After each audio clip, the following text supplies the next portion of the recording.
তোমার কি হয়েছে? ওরে হাল্ক, আমার শরীর ভালো নেই, ডাক্তারকে ডাকো। দুঃখিত, তোমার দাদির অবস্থা খুবই খারাপ। সাধারণ ওষুধে আর কাজ হবে না, তোমাকে মঙ্গল গ্রহে যেতে হবে। সেখানে আছে একটা লাল ক্রিস্টাল, রেড লাইফ ক্রিস্টাল। সাবধান, সাবধান। ওই স্ফটিকটি একটি বিশাল 5 মাথাওয়ালা সাপ পাহারা দিচ্ছে। দাদি, অপেক্ষা করো। তোমাকে বাঁচানোর জন্য আমি মহাকাশ পাড়ি দেব। দাদি, আমি আসছি ক্রিস্টাল নিয়ে।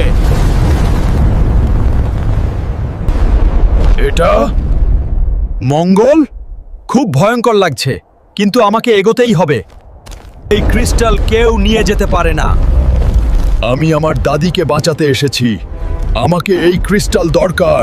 এটা তো বিশাল, কিভাবে হারাবো?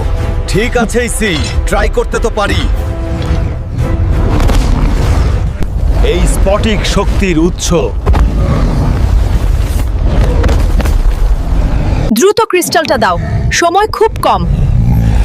বাপু। তুমি এটা করেছো? হ্যাঁ দিদা, আমি তোমাকে বাঁচাতে মঙ্গল গ্রহে গিয়েছিলাম। আমার নাতি হাল্কের জন্য সবাই সাবস্ক্রাইব করে দেও।